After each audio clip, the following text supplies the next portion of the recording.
When Donald Trump met Xi Jinping in Korea last week, he described the meeting as a meeting of the G2, or the Group of Two.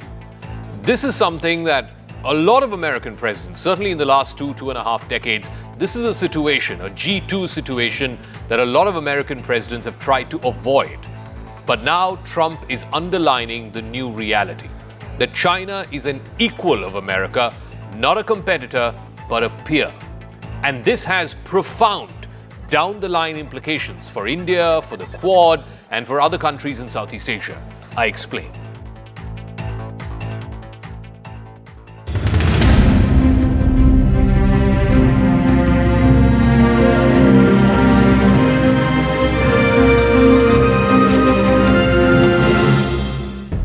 US President Donald Trump just called his meeting with Chinese leader Xi Jinping as a G2 moment. Two letters, one short phrase. But that phrase, G2, may have just redrawn the balance of power in Asia. Because if America and China are now the group of two, what happens to the rest of the world, particularly countries like India, Japan, and Australia? At the summit in Busan, Trump emerged, beaming, all smiles, calling it a great meeting of both our countries. He announced a sweeping truce with China. Tariffs on Chinese goods would be cut by 10% down to 47%. Beijing would resume buying American soybean and sorghum. And perhaps most significantly, both sides agreed to reopen direct military-to-military communication channels, the kind of military channels that had gone cold since the Cold War. On paper, it looked like a victory for stability. But underneath all those smiles and the bonhomie was a much colder and much more dangerous reality. For the very first time in decades, a sitting US president has publicly acknowledged China as an equal, not a competitor, but a peer. I thought it was a great meeting. I think it was a very friendly meeting. It was a good meeting for two very large, powerful countries. And that's the way we should get along with large, powerful countries. The idea of a G2 is not a new one. It first surfaced in the late 2000s, which was basically the notion that the world's future could be managed by two giant countries. Washington and Beijing will decide what the global rules of engagement are. But here's the thing. Every American president, from Bill Clinton to Barack Obama and even Trump 1.0, avoided a G2. Because the G2 world means one thing, that everyone else becomes secondary. Bill Clinton pushed for engagement, but he underlined further alliances in Asia. George W. Bush deepened ties with both Japan and India, even as he fought wars in Afghanistan and in Iraq. Barack Obama launched the pivot to Asia, which was explicitly to prevent China from dominating the region. Even Trump, in his first term, despite all the chaos around it, was defined by tariffs and confrontation with China, not cooperation. And yet here we are in Trump 2.0, seeing the American president speak of China not as a rival, but as a partner in shaping global peace. This is not just a diplomatic thaw. This is a strategic shift, one that signals to the rest of the world that America no longer sees itself as the leader of the Indo-Pacific, but as one half of a new global duopoly. He's a great leader of a very powerful, very strong country, China. And what can I say? We have, it was an outstanding group of decisions, I think, that was made. A lot of decisions were made, too. There wasn't too much left out there. So why now? Why has Trump, in his second term, embraced the idea of a G2 so enthusiastically? Part of it is economic fatigue. The trade war with China has battered American farmers, American industry, and supply chains. Trump wants a win. He wants cheaper imports, he wants calmer markets, and he wants a revival of American exports to China. Part of it is also geopolitical calculation. He wants to end America's endless commitments around the world and instead cut a grand bargain with the one country that is powerful enough to challenge America. For Xi Jinping, the benefits are obvious. For years, Beijing has wanted Washington to treat it as an equal and not as a challenger.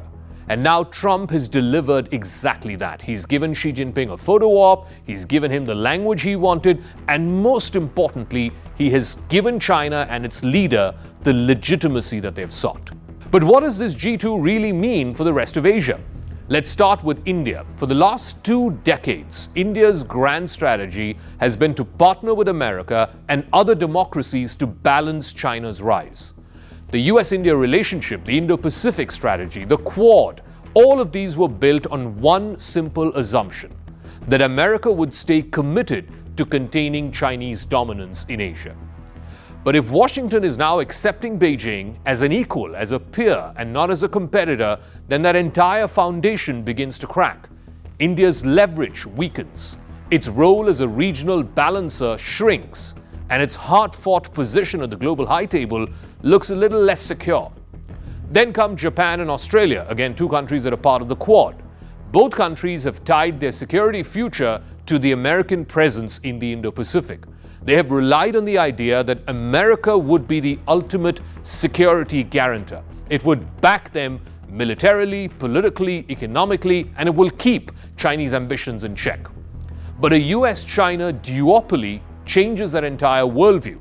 If the world's 2 biggest powers now plan to manage the system together, then smaller allies become bystanders. They no longer help shape the rules. Washington and Beijing make the rules, and the rest of Asia just has to obey them. And then, of course, there is Taiwan. In Trump's grand statement about everlasting peace between China and America, there was no mention of Taiwan at all. No reaffirmation of America's defense commitments, no reference to strategic ambiguity. If the United States now sees China as a strategic equal, a partner that it wants to cooperate with rather than compete against, then would Washington still risk a confrontation with China to defend Taiwan? Trump was asked that question.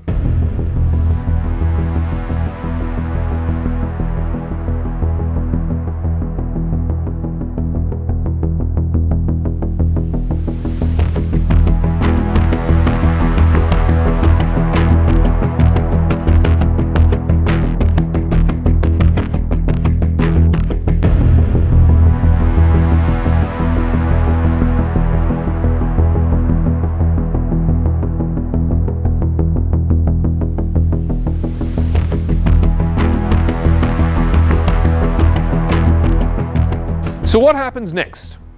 We're already seeing the outlines of a new global order.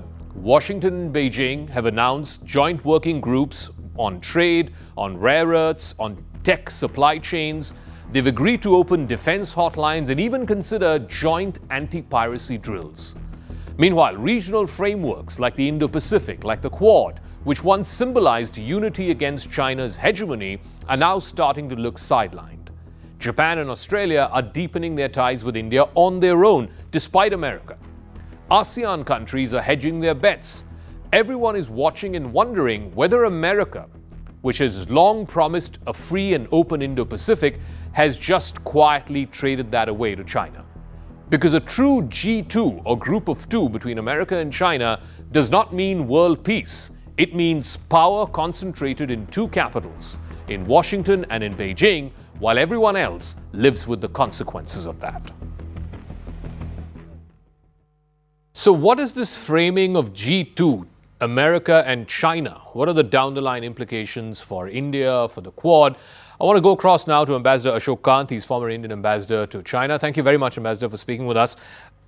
It's an interesting framing. It's been, doing the rounds for a number of years. I'm sure, people were talking about this even when you were in service. But for a sitting American president, ahead of a meeting with the Chinese leader, to call this relationship as G2, the group of 2, what does it mean? What are the down-the-line implications for India, for China's behavior in this region, its rise?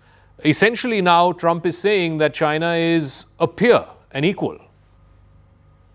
Yes, his reference to a G2 moment, some kind of G2 structure in dealing with global problems, it does represent Trump acknowledging China as a peer nation. That's a fact. But I will not go to the extreme of concluding that we have arrived at some kind of duopoly or bipolar world.